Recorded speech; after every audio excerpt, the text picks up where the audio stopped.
이루어지도록 먼저 기원하겠습니다. 제가 강연을 할 적에는 가끔 원고를 보지 않고 그렇게 하지만은 이 설교를 할 때는 겁이 나서 엉뚱한 말 할까 싶어서 꼭 이 원고를 작성해 옵니다. 혹시 설교라는 것이 눈과 눈을 맞추어 가면서 대화하는 식으로 해야 되는데 제가 원고에 너무 의존하더라도 좀 양해를 구하겠습니다. 제목은 우리 가운데 있는 하나님의 나라라는 그런 제목이 되겠습니다. 기독교 신앙은 인간인 나의 하루하루의 삶이 하나님과 연결되어 있다는 자각에서 더욱 큰 가치를 갖습니다. 그런 만큼 하루하루의 삶이 하나님과의 관계를 떠나서는 의미가 없습니다. 우리는 인생의 삶이 우연이 아니라 하나님의 거대한 계획 속에서 나의 삶이 이루어지고 있음을 믿고 있습니다. 내가 이 땅에 태어난 것이 우연이 아니고 하나님의 계획 위에서 진행된 것이라면 하나님이 나를 이 땅에 보낸 목적이 있을 것입니다. 그것은 바로 이 땅에서 하나님의 뜻을 따라 인간으로서의 자아를 실천하는 것이요, 더 구체적으로는 하나님 나라의 백성으로서의 자신의 사명을 완수하는 것입니다. 이것은 또한 하나님의 형상으로서 지음을 받은 인간이 자신에게 주어진 인생으로서의 목적을 수행하는 것이기도 합니다. 여기서 비로소 인간의 제일되는 목적은 하나님을 영화롭게 하고 영원히 그를 즐거워하는 것이라는 웨스트민스터 신앙고백서와 대소요리 문답 제1문을 터득하게 되는 것입니다. 제가 저희 손자들을 토요일마다 마침 집에 오기 때문에 꼭 같이 예배를 할아버지하고만 드립니다. 손자들 5하고. 맨 마지막에 외우는 게 이겁니다. 사람의 제일 되는 목적은 하나님을 영화롭게 하는 것과 영원토록 그를 즐거워하는 것입니다. 아이들 그거 딱 하고 예배 마치고 이제 볼일 보고 그렇게 돌아가곤 합니다. 여기에서도 웨스트민스터 신앙고백서 대소요리 문답 제1문이 굉장히 중요한 것입니다. 인간의 목적을 분명히 할 때 그는 이제부터 의미 없는 인생을 살지 않게 됩니다. 그는 하루하루의 삶이 의미와 가치가 있게 되고 순간순간의 시간이 매우 귀중하게 다루어질 수 있습니다. 내가 일하는 것, 내가 보고 듣고 생각하며 고민하는 모든 것이 참으로 놀라운 가치를 발견하게 되고 나에게 다가오게 됩니다. 오늘의 삶뿐만 아니라 내일의 삶도 우리의 직업 생활과 노동, 사회 생활까지도 신앙적인 의미를 가지고 다가오게 될 것입니다. 이런 전제들을 가지고 오늘 읽은 하나님의 말씀이 어떤 교훈을 주는지를 살펴보기로 하겠습니다. 예수님은 그의 공적 생활을 시작하시면서 하나님의 나라가 가까웠음을 강조했습니다. 여러 복음서는 예수님의 첫 설교가 뭐냐? 회개하라, 천국이 가까웠다. 때가 찼고 하나님 나라가 가까웠으니 회개하고 복음을 믿으라고 하신 것으로 전하고 있습니다. 그의 첫 설교는 바로 천국, 이건 다른 데서는 또 하나님의 나라, 이렇게 하나님의 나라와 하늘나라, 천국 다 같은 의미로 쓰였습니다. 하나님의 나라를 선포하는 것이었습니다. 그 하나님의 나라는 누가복음 4장 18절에는 이렇게 말했습니다. 가난한 사람들에게 주는 기쁜 소식이다.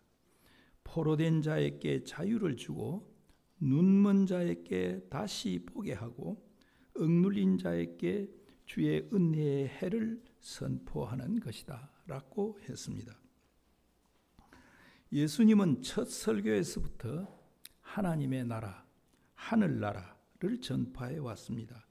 그럼에도 불구하고 그를 따르던 사람들은 그 하나님의 나라가 언제 어떻게 다가오는지 알 수가 없었습니다. 오늘 읽은 말씀은 바로 그런 상황에서 당시 예수님에 대해서 가장 비판적이었던 바리새인들이 하나님의 나라 문제를 제기하고 있습니다.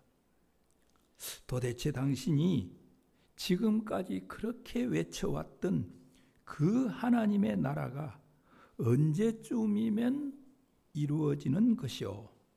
아마 이렇게 그들은 질문했던 것 같습니다.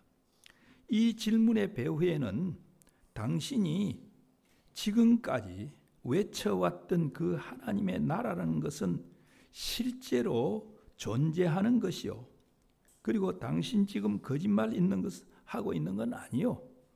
아마도 이런 의심까지 내비치면서 질문을 한 것 같습니다. 이 질문에 대한 예수님의 대답은 세 부분으로 나타났습니다. 첫째는 하나님의 나라는 볼 수 있게 임하는 것이 아니다 라고 했습니다. 어떤 분은 하나님의 나라가 영적이고 신령한 세계이기 때문에 우리 육신의 눈으로 볼 수 없다는 뜻으로 이 말씀을 해석했습니다. 또 어떤 분은 하나님의 나라가 점진적으로 이루어지기 때문에 당시 로마 지배하의 유대인들이 기대했듯이 혁명적인 모습으로 보이지 않는다고 그렇게 해석하고도 있습니다. 하여튼 하나님의 나라는 어떤 정권이 들어서듯이 또 혁명군이 들어서듯이 갑작스럽게 이루어지는 것이 아니라는 것을 여기에 얘기하고 있습니다. 예수님은 하나님의 나라 비유를 말하면서 겨자씨와 누룩 비유를 말했습니다. 다시 말하면 겨자씨가 점점 아주 적은 씨앗이만 점점 자라서 새들도 깃들게 된다라는 식으로 비유를 했고, 누룩도 조그만 덩어리가 사금사금 퍼져서 그것을 누룩으로 만든다 하는 그 점진적이고 아주 천천히 이루어진다는 그걸 또 이 얘기를 했습니다. 이 겨자씨와 누룩 비유를 말했는데 이것은 하나님의 나라가 점진적으로 이루어진다는 것을 암시하고 있습니다. 두 번째 대답입니다. 하나님의 나라는 여기 있다 저기 있다고 할 수 없다는 예수님의 대답입니다.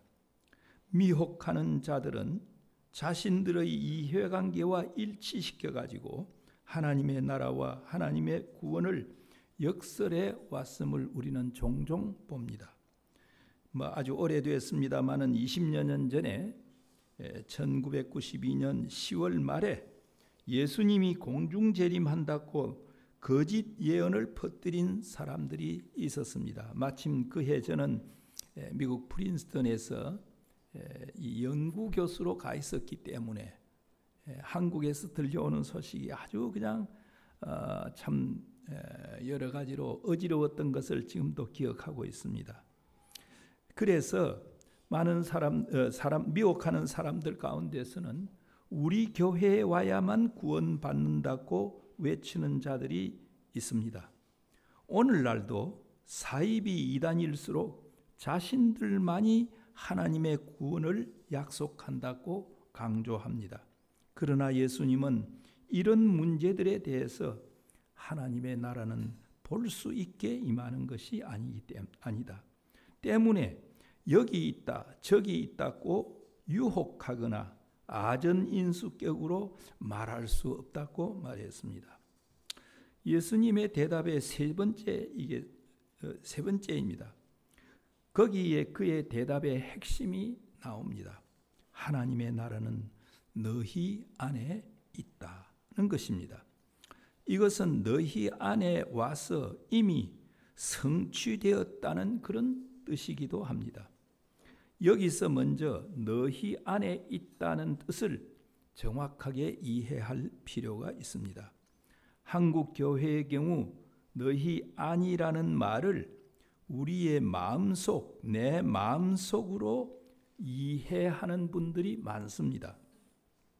그렇게 함으로써 하나님의 나라는 내 마음속에서 이루어진다고 이렇게 보았습니다. 찬송가를 보시면 438장 거기에 보면은 이 찬송과 관련된 참고 성경 구절을 오늘 읽은 누가복음 17장 21절이라고 하고, 이 찬송의 제목 밑에 하나님의 나라는 너희 안에 있느니라고 써붙여 놓았습니다. 그 찬송가 2절에 보면은 주의 얼굴 뵙기 전에 멀리 뵈던 하늘나라 내 마음속에 이루어지니 날로 날로 가깝도다 라고 이렇게 읊었습니다. 잘 아시죠? 같이 한번 부를까요? 주의 얼굴 뵙기 전에 멀리 뵈던 하늘나라 내 마음속에 이루어지니 날로 날로 가깝도다. 할렐루야 찬양하세. 내 모든 죄 사함받고 주 예수와 동행하니 그 어디나 하늘나라. 그러니까 이 가사에 의하면 하나님의 나라가 내 마음속에 이루어지고 있다는 것을 이해했던 한 성도의 그 고백으로 이 가사가 성립이 되었습니다. 원문에는 그렇게 해석되어질 수도 있다고 하기 때문에 그 해석이 완전히 틀렸다고는 할 수가 없습니다. 그러나 문맥상으로 보면 21절에 보이는 너희 안이라는 말은 너희들 가운데, 우리 영어 성경을 보면 NIV라고 New International Version이라고 해서 세계 사람들이 가장 잘 보는 겁니다. 거기에는 뭐라 했냐? Within you, within you, 너희들 가운데, 마음속이 아니라 너희들 가운데. 그리고 NRSV, New Revised Standard Version, 거기에 보면 among you라고 했습니다. 그것도 너희들 가운데입니다. 그리고 다른 또 그 보면은 in the midst of you, 이것도 역시 너희들 가운데라는 그런 뜻입니다. 그러니까 이렇게 해석, 너희들 가운데로 해석된다는 것입니다. 이렇게 되면은 결국 이 기절은 틴데일이라고 하는 유명한 그 주석가 성경학자가 있습니다. 영국에 가면 틴데일, 이 캠브리지 대학 안에 틴데일 하우스라고 하는 곳도 있는데, 그 틴데일 하우스 판에 그 New Living Translation, 새 살아있는 번역이다 이런 것이죠. 거기에 해석을 어떻게 했느냐면 하나님의 나라는 이미 already 너희들 가운데 있다는 해석이 가능하게 됩니다.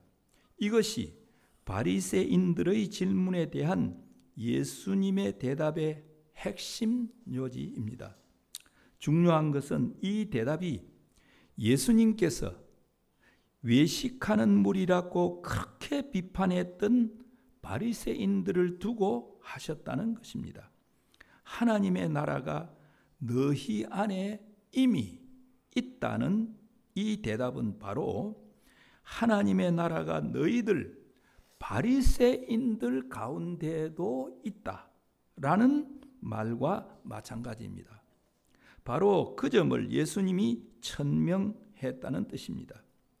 예수님은 바리새인들을 두고 외식하는 무리, 즉 겉을 꾸미는 무리 혹은 회칠한 무덤과 같은 존재라고 비난을 했습니다.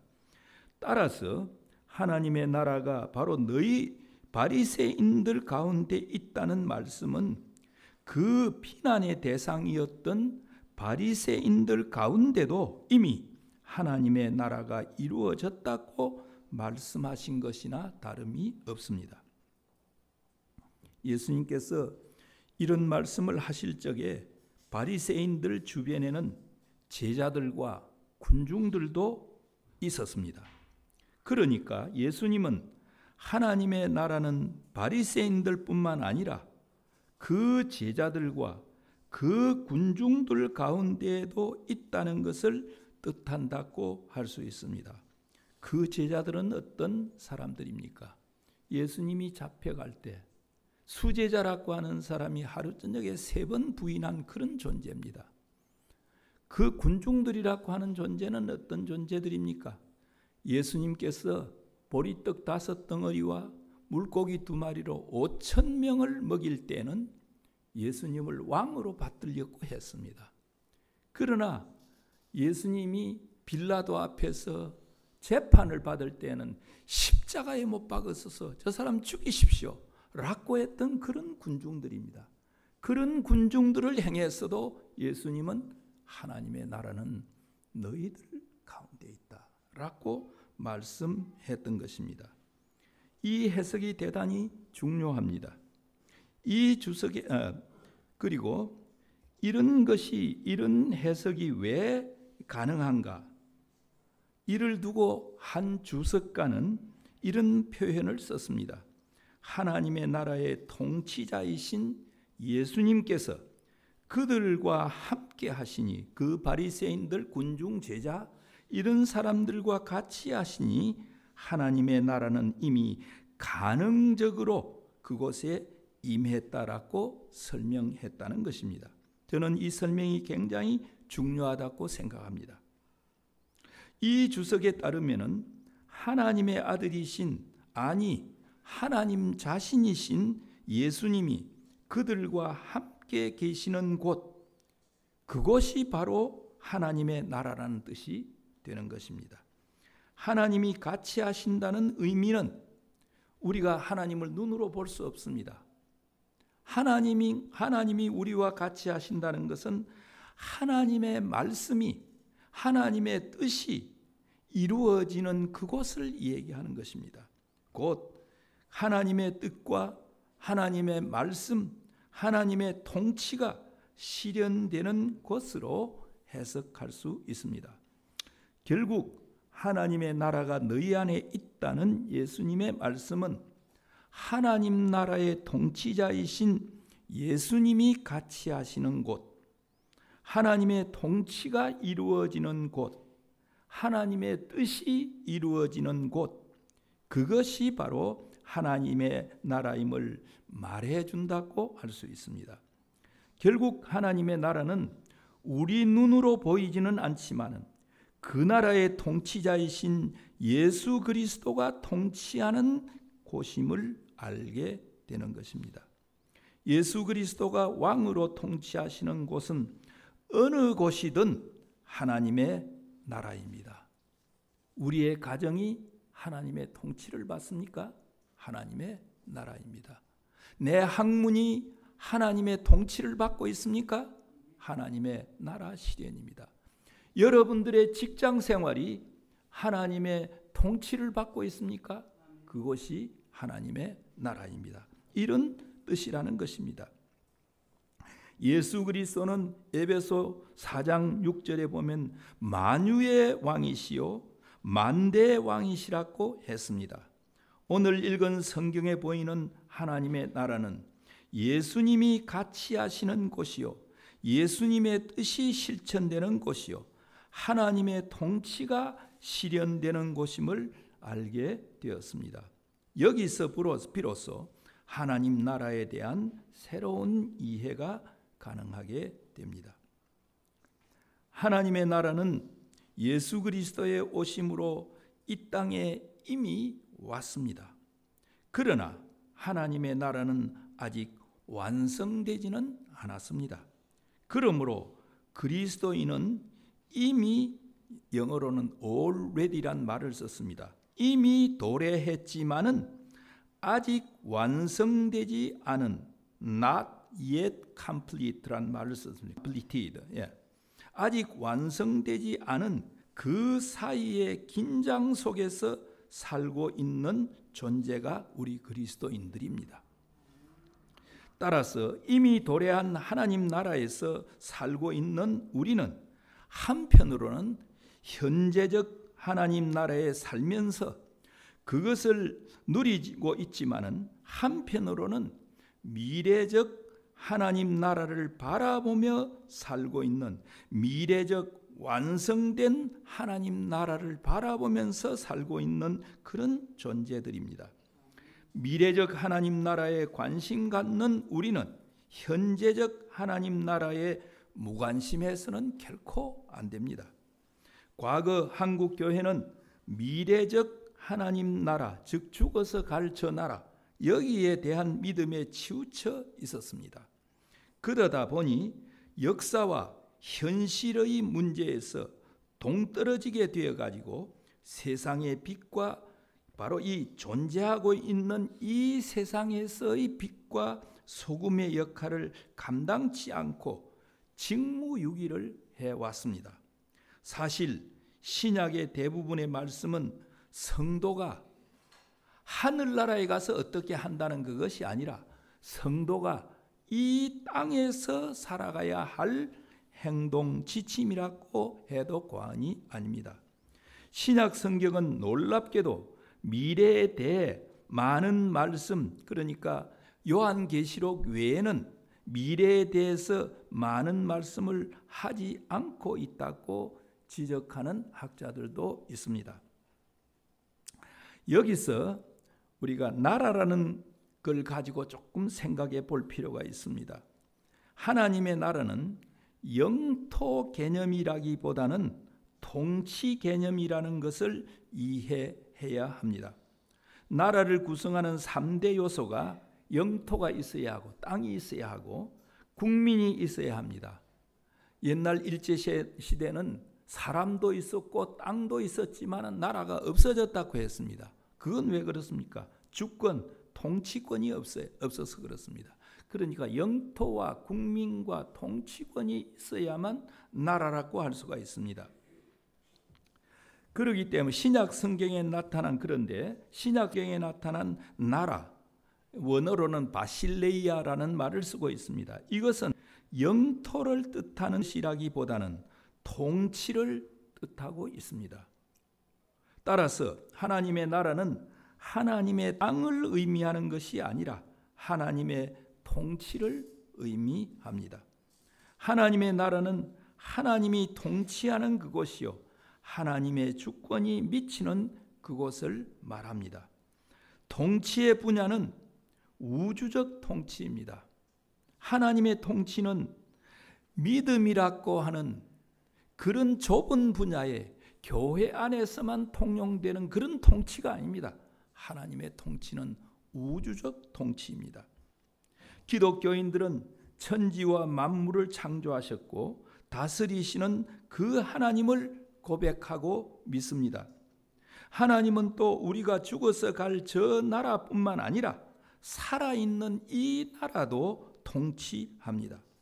하나님의 통치 아래 있는 한 모든 것이 하나님의 나라일 수 있습니다. 오늘 성경에서 하나님의 나라는 너희 안에 있다는 이 말은 거듭 말씀드리지만 하나님의 나라의 현재성을 강조하고 있습니다. 이 말씀은 하나님의 나라가 과거에 있었던 어떤 나라이었거나 혹은 미래에 도래할 어떤 나라라고만 의미하지 않습니다. 현재 이곳에 있다는 것을 강조하고 있습니다. 이것은 하나님 나라의 현재성, 곧 현종성을 천명하고 부각해 주는 것입니다. 과거 우리는 하나님의 나라를 죽어서 갈 저 나라로만 이해했습니다.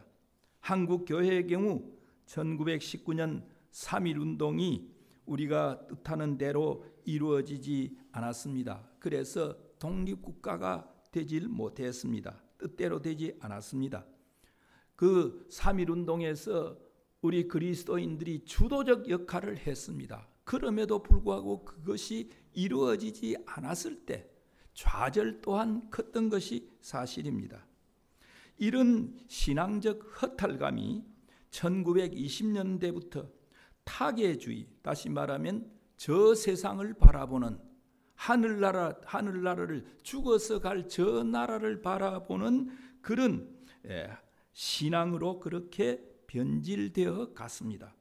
당시 길선주 목사 등의 부흥운동가들이 요한계시록에 입각해서 요한계시록에 새하늘과 새 땅이라는 것이 나옵니다. 여기에 입각해서 죽어서 갈 저 나라, 즉 천당을 강조함으로 현세의 허탈감을 극복하도록 기독교 신앙을 유도했습니다. 1920년대, 30년대까지 보면은 우리 한국 교회사에서 예수 천당 신앙이 그렇게 강조가 되었습니다. 유명한 목사님으로서는 최봉석 목사님이라고 하는 분이 있었습니다. 이분은 최권능이라고도 했습니다. 이분은 전도 말이 다른 거 없어요. 예수 천당, 오늘날 저 서울역 같은 데 보면 예수 천당 불신지옥 하듯이 바로 그때 나온 겁니다. 예수 천당 이 말밖에는 없었어요. 그러나 그의 별호가 의미하듯이 권능, 그 선교사들은 그걸 권능이라고 읽었습니다. 권능. 사실은 우리 저 모음 법칙에 의해서도 권능으로 읽어야 돼요. 그래서 KWULLUNG 그렇게 그냥 자기들 그 영어에다 권능, 최권능 이렇게 썼습니다. 100개 이상의 교회를 세웠습니다. 5개나 되는 학교를 세운 분이 바로 예수 천당만 강조했던 그 최봉석 목사, 최권능 목사가 한 겁니다. 하나님은 그를 통해서 그렇게 역사했습니다. 그리고 그는 1944년, 45년 일제 치하의 그 신사참배의 악랄함 거기에 잡혀서 결국 옥중에서 순교했습니다. 교회사적으로 흔히 이 예수 천당 신앙을 많이 비난하는 분들이 있습니다. 20년대, 30년대 우리 민족이 독립투쟁을 해야 될 그때 저 세상만 바라보도록 하는 그런 기독교 이 타계주의 신앙은 민족 현실을 무시한 것이었다라는 비난도 합니다. 그러나 그 비난 받아야 될 부분이 있습니다. 그러나 저는 그 타계주의 신앙 이것이 하나님의 섭리 가운데 이루어졌다면 무슨 의미가 있겠느냐? 그걸 곰곰이 생각하면서 요즘은 제가 이런 점도 강조를 합니다.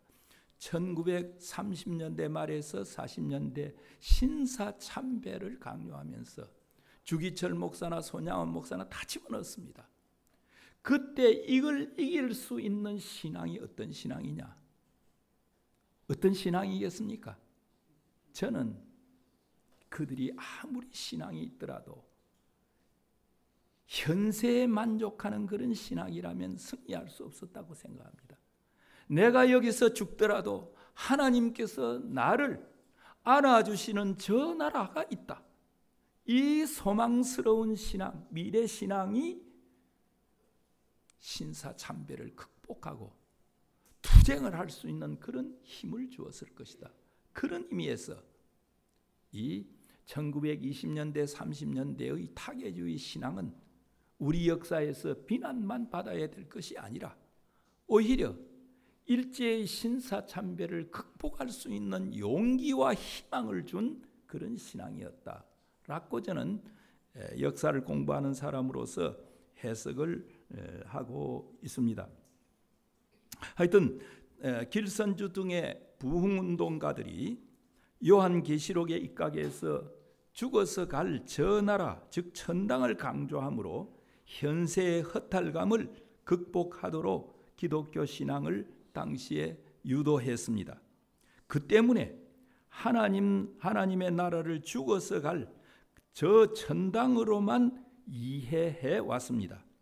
1930, 40년대 일제의 기독교 박해, 그 후에 남북 분단과 동족 상자는 한국 기독교인들의 신앙을 염세주의적이고 몰역사적인 것으로 만들어버렸고, 신앙을 현재 생활에 실천하는 것보다는 관념적이고 추상적인 것으로, 그리고 미래에 죽어서 갈 그 천당만 바라보도록 만들어 버렸습니다. 이게 60년대까지 쭉 이루어졌습니다. 그러나 오늘 하나님의 말씀은 하나님 나라가 예수님과 같이 있는 하나님의 통치를 받는 바로 그 현재임을 강조하고 있습니다. 이것은 장차 우리가 돌아갈 하나님의 나라임과 동시에 현재 우리가 발딛고 있는 이 땅도 하나님의 뜻이 이루어지고 하나님의 통치가 실현된다면 바로 하나님의 나라라는 것을 강조합니다.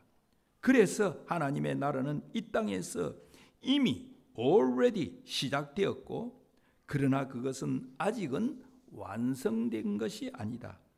Not yet completed 라고 얘기하는 것입니다. 하나님의 나라가 하나님의 뜻이 이루어진 곳이라는 신앙 고백은 이미 1930년에 출발한 기독교 조선 감리회, 지금 감리교회입니다. 감리회가 제정한 교리와 장정에도 나오고 있습니다. 다시 말하면 우리는 하나님의 뜻이 이루어진 나라가 하나님의 나라이며, 그 교리와 장정 가운데 8개의 교리와 장정 가운데 여섯째 항목으로서 나타나고 있습니다. 그러나 당시는 한국 그리스도인들은 이런 신앙을 바로 이해하지 못했고 선언에 불과했습니다. 미국 감리교회의 교리와 장정을 그대로 옮겨 나왔다, 이런 말도 하고 있습니다. 하나님의 나라가 죽어서 갈 저 미래의 천당이라고만 믿었던 신앙 사조가 한국의 보수 복음주의 진영에서도 변화되기 시작한 것은 1970년대 이후입니다.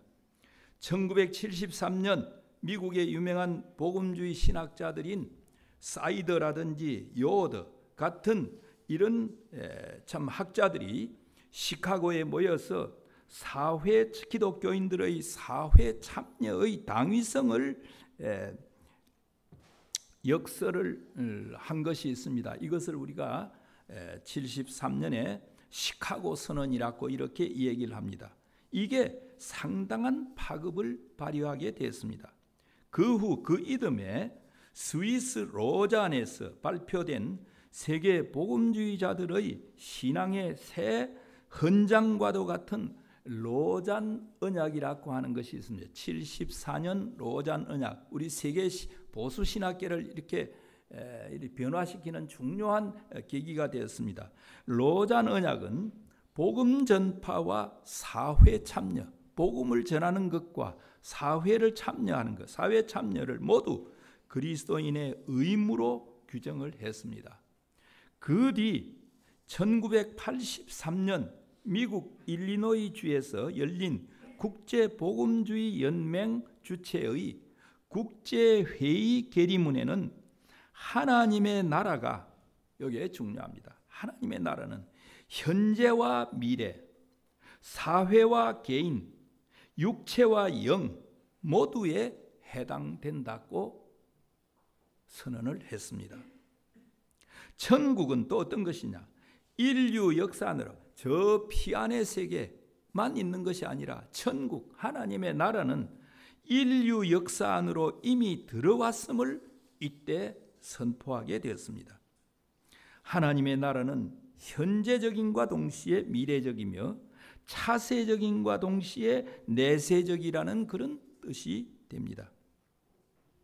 자, 현재성을 부각하는 등 하나님 나라에 대한 이 같은 이해는 지금까지 우리들의 신앙생활에서 걸림돌이 되어왔던 이분법, 이원론적 사고를 극복하는 계기를 만들어 줍니다. 이분법이나 이원론은 같은 말이겠죠. 우리의 신앙생활에서 신앙과 생활을, 믿는 것과 생활하는 것, 이걸 별개의 것으로 만들어 왔습니다. 이분법적 신앙에 의하면 그렇습니다. 믿는 것과 행동하는 것은 따로 두었습니다. 그리고 성과 속, 거룩한 것과 속된 것, 이것도 나누었습니다. 직업 생활에서도 하나님의 일과 사람의 일을 나누었습니다. 정치 문제와 관련해서는 정교 분리, 즉 정치와 종교를 분리를 강요하는 일련의 이념적 편협성을 말해 왔습니다. 지금까지 한국 기독교회에서 하나님 나라를 미래의 천당으로만 보아오면서 우리가 사는 이 세상은 속세요, 마귀의 나라로만 치부했기 때문에 정치적인 문제 등에 대해서 관여하지 말아야 한다고 말해온 것도 이러한 이원론적 신앙 때문이었습니다. 이원론적 세계관에 의하면 이 세상은 속세요, 마귀의 나라라고 합니다. 우리가 사는 이 세상이 마귀의 나라라고만 한다면, 그리고 마귀의 나라인 한에서는 이 세상에서 사는 그리스도인의 삶의 의미가 뭐가 있겠는가? 하나님 나라와 관련 지을 수가 없게 됩니다. 그렇다면 이 마귀의 나라에서 자신의 일과 학문, 전공과 직업에 충성할 필요가 있겠습니까? 한번 생각해 보십시오. 이건 다 속세요, 마귀의 나라다. 그러면은 우리가 우리의 직업에 충성하는 것은 결과적으로 뭐가 됩니까? 마귀에게 충성하는 것이 됩니다. 결과적으로 논리적으로 따지면 그렇지 않습니까? 엄격히 논리적인 의미를 적용해 본다면 우리의 재능과 학문이 마귀를 위해 봉사하는 것이 됩니다. 이원론적 신앙은 이렇게 무서운 결과를 가져왔습니다. 여기서 시작된 이원론적 신앙은 인간관에서나 직업관 등에서 이미 이분법적 사고를 갖게 했습니다. 살아있는 인간을 영혼과 육체로 구분을 합니다. 나아가서 영혼이 하는 일과 세속적인 일이 구분되었습니다. 대체로 예배 보고 성경 읽고 기도하며 전도, 선교하는 일은 하나님의 일이라고 관제했습니다. 그 밖의 일은 세속적인 일입니다. 무가치한 일로 치부되었습니다. 공부를 해도 신학 공부를 하면 하나님의 일이요, 거룩한 일이고, 그리고 다른 공부와 연구는 제가 하는 역사 공부 같은 것도 이건 사람의 것이요 세속적인 것으로 간주되었습니다. 그런 세속적인 일은 인간의 육체적인 생명을 유지하기 위한 직업으로서의 의미, 생명을 유지하기 위한 돈벌이 수단으로서의 의미만 있었고, 그것 자체가 하나님께 영광 돌리고 하나님의 나라를 건설하고 확장해 간다는 적극적인 의미를 가질 수가 없었습니다. 그러나 분명히 말하지만 이분법적인 인간관, 이원론적인 직업관은 성경적이 아닙니다. 하나님의 나라가 현재의 이 세상과 미래가 구분되지 않듯이 학문과 전공, 노동이나 직업도 그것 자체로서는 하나님의 것과 세속적인 것이 구분되지 않습니다. 중요한 것은 모든 직업이나 모든 일을 하나님의 방법에 따라서 하는 것이 중요한 것이지, 그 직업 자체가 하나님의 것이고 세상의 것이다 하는 것은 있을 수 없다는 것입니다. 이 점은 종교개혁자들이 소명과 직업을 일치시켜 준 데서 이미 보여왔습니다. 그들은 영어로 말하면 콜링이 부른다는 말이죠. 소명이란 말입니다. 콜링이란 말, 독일어에서는 베루펜 하면 부른다 이 말입니다. 베루프 하면 명사형이 됩니다. 이 베루프라는 단어에서 거기에서 부른다는 말이지만은 거기에서 소명, 여기에서 뭐를 발견했느냐? 직업이라는 그런 의미로 똑같이 사용을 했습니다. calling, 베루프, 원래 뜻은 부름, 소명입니다. 근데 그걸 영국이나 독일에서는 이걸 소명과 함께 그걸 직업으로 이렇게 번역을 같이 했습니다. 중요한 것은 어떠한 일이든 하나님의 통치와 간섭을 받아 하나님의 방법으로 하느냐 않느냐 하는 것입니다. 하나님의 방법으로 하면 가사의 일도 하나님께 큰 영광이 되는 것이지만은 하나님의 방법으로 하지 않는다면 우리들의 직업도 그리고 학문도 노동도 심지어 가령 교회에서 드리는 소위 하나님의 일이나 선교 활동까지도 하나님의 방법으로 하지 않는 한 그것은 저주받는 일이 될 수밖에 없습니다. 한국에는 언제부터인가 인구의 4분의 1이 기독신자라는 소문들이 있어 왔습니다. 이 사회의 상층부로 올라가면 올라갈수록 기독교인들이 많이 있습니다.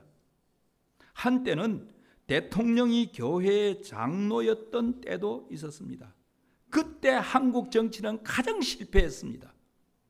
이승만 때, 김영삼 때, 이명박 때 가장 실패했던 정치를 했습니다. 그러나 그들의 하는 일에서 하나님의 자녀로서의 냄새가 전혀 나지 않았습니다. 신앙과 생활이 일치하지 않기 때문입니다. 4분의 1에 해당하는 기독교인들이 자신들이 맡은 자리에서 신앙과 생활을 일치시키며 살아왔더라면, 다시 말하면 하나님 나라 운동을 바로 자기가 맡은 자리에서 펴왔더라면 우리 사회는 오늘의 이러한 공경에 처하게 되지는 않았을 것입니다. 그러나 수백만의 기독교인이 있더라도 이분법적으로 이중적인 생활을 해왔기 때문에 사회를 기독교적인 이념으로 변화시키는 데는 실패하고 말았습니다. 하나님 나라 확장 운동에는 결국 실패했다는 얘기가 되겠습니다. 하나님의 나라에는 그의 통치를 받는 백성이 있습니다. 그리스도인들은 하나님 나라의 백성입니다. 하나님 나라의 백성은 그 백성답게 가져야 할 도덕률이나 가치관이 있습니다.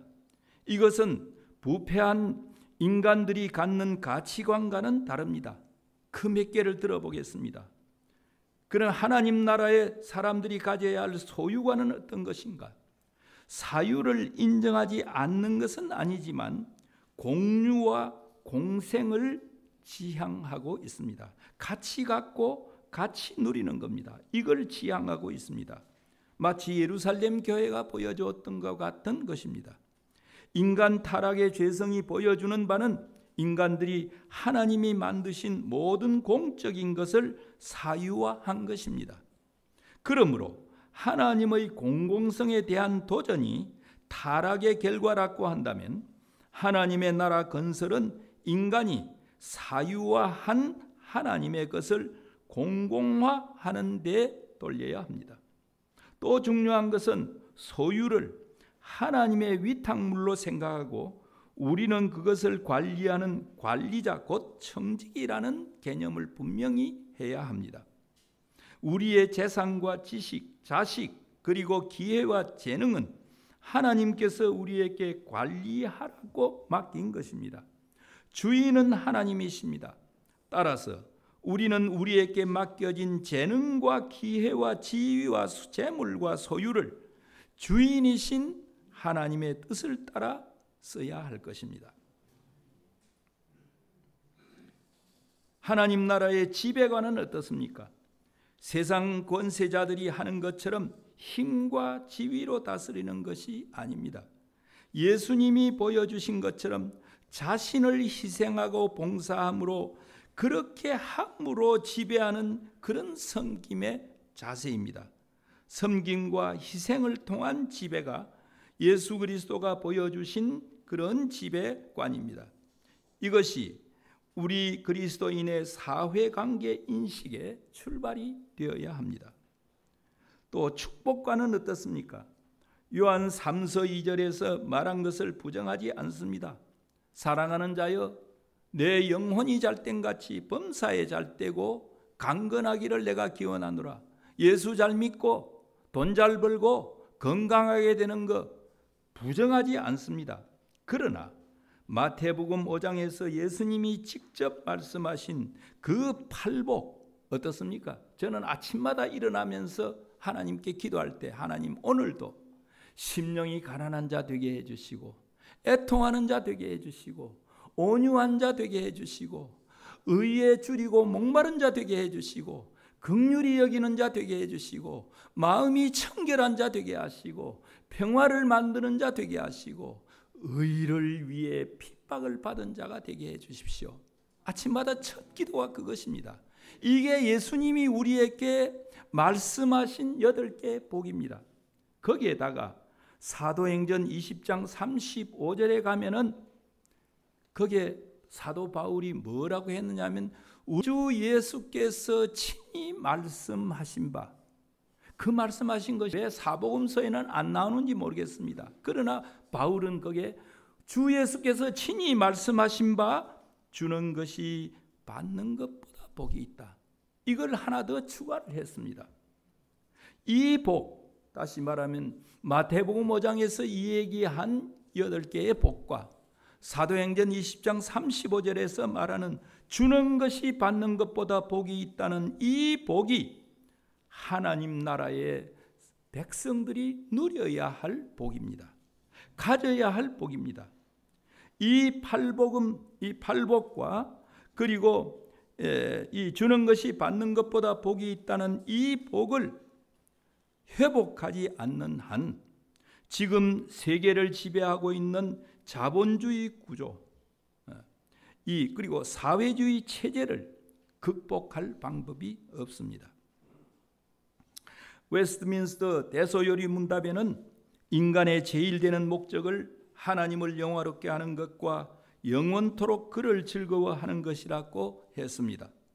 이제 하나님의 나라를 바르게 이해하는 우리는 거기에다가 하나님의 나라를 확장하는 일이 인간의 제일 되는 목적임을 덧붙여야 할 것입니다.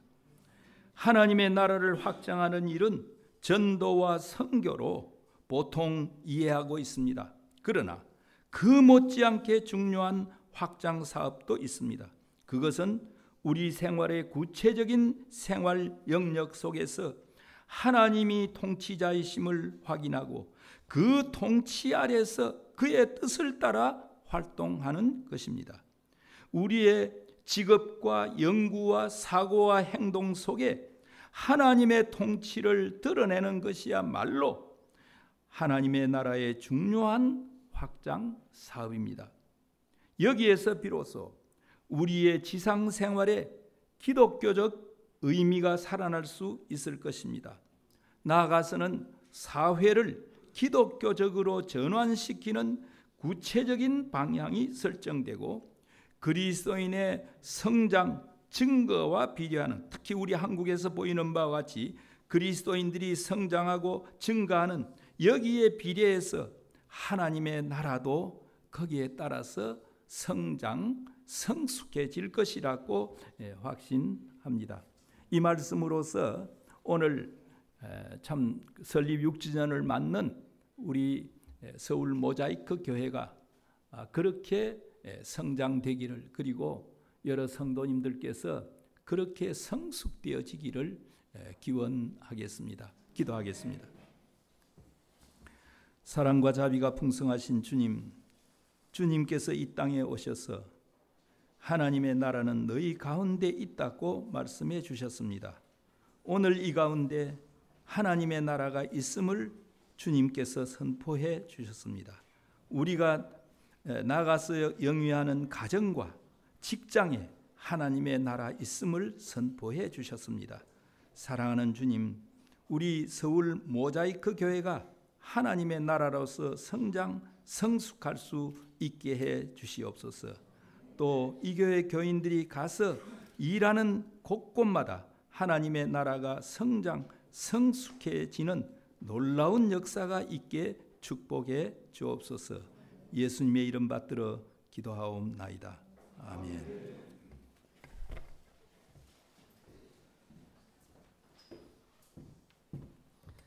감사합니다. 우리 찬송 208장 함께 드리겠습니다.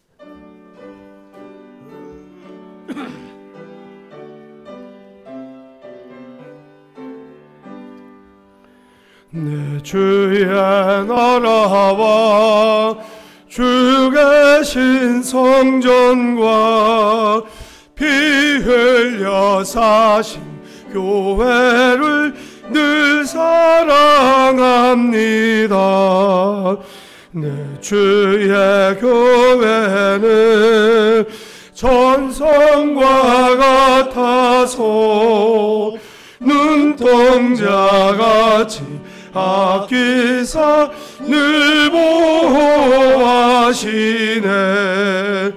이 교회 위하여 눈물과 기도로 내 생명 다하기까지 늘 봉사합니다. 성도의 교제와 교회의 위로와 구주와 맺은 언약을 늘 기뻐합니다.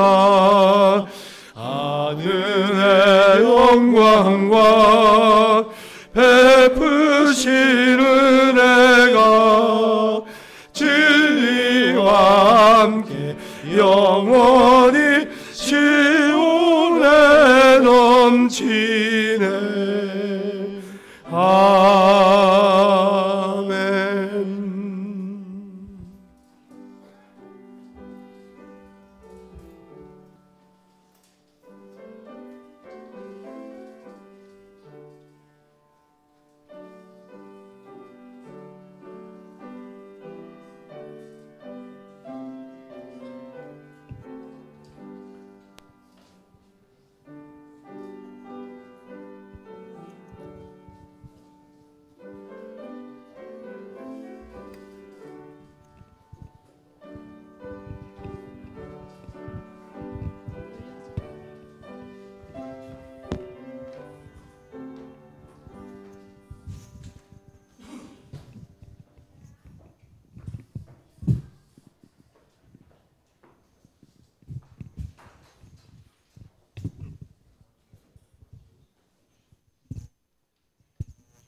하나님의 사랑을 사모하는 자, 하나님의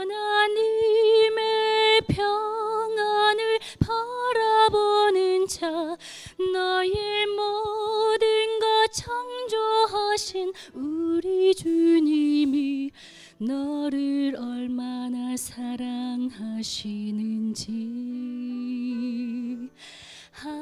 하나님께 찬양과 경배하는 자, 하나님의 선하심을 닮아가는 자, 너의 모든 것 창조하신 우리 주님이 너를 자녀 삼으셨네.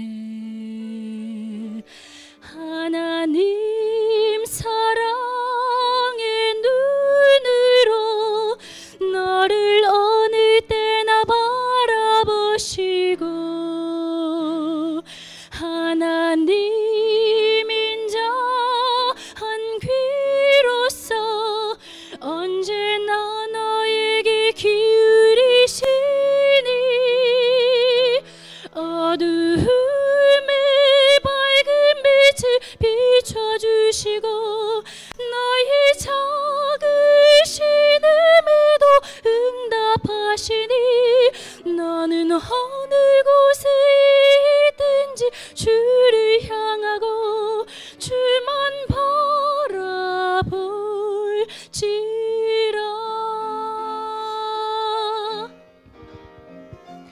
하나님 사랑의 눈으로 너를 어느 때나 바라보시고 하나님 인자한 귀로서 언제나 너에게 기울이시니 어두움에 밝은 빛을 비춰주시고 너희 작으신 음에도 응답하시니 나는 어느 곳에 있든지 주를 향하고 주만 바라볼지라.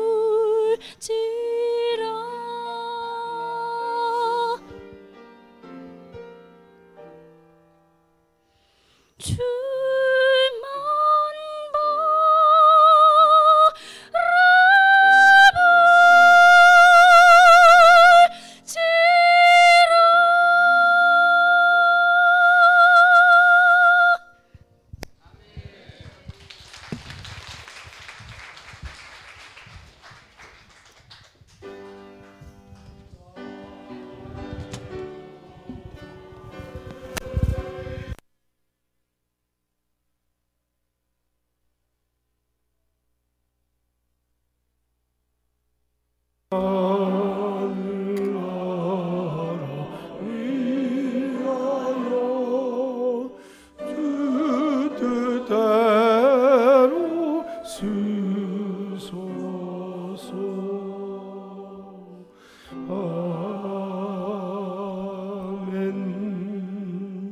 하나님 아버지 감사합니다.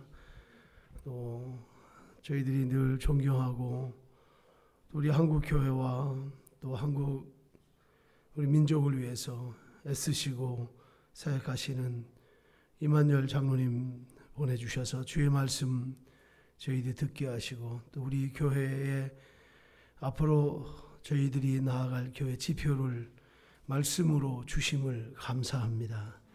항상 우리 이만열 교수님 건강하게 해주시고 늘 가시는 곳마다 또 강의하시고 말씀 선포하시는 곳마다 하나님의 영광이 드러나게 하시고 주의 뜻이 이루어지게 하여 주옵소서. 오늘 이렇게 주님 보내주심을 감사합니다. 또 저희들 감사해서 주 앞에 여러 가지 제목을 가지고 귀한 예물 드렸습니다. 하나님 이 세상 속에서 하나님 믿는 저희들이 열심히 일하고 부지런히 일하고 모든 사람 앞에 모범이 되는 그러한 신앙과 그런 삶으로 드려지게 하여 주시고 저희들이 애써 수고하고 애쓴 많은 열매를 가지고 우리 가정의 행복과 또 신앙생활 모든 것에 정진하도록 늘 은총 베풀어 주옵소서. 마음을 다해서 드린 물질에 하나님이 함께 하시고 주의 뜻이 이 물질을 통하여서 이루어지고 하나님의 나라가 점점 확장하는 이 일에 요긴하게 쓰여지게 하여 주옵소서. 예수님의 이름으로 기도하옵나이다. 아멘. 감사합니다. 자리에 앉으시기 바랍니다. 오늘 말씀 전해주신 우리 이만열 교수님에게 다시 한번 감사의 말씀을 드립니다. 또 말씀 우리가 기억하면서 또 우리 교회의 사명을 또 우리 존재의 가치를 새롭게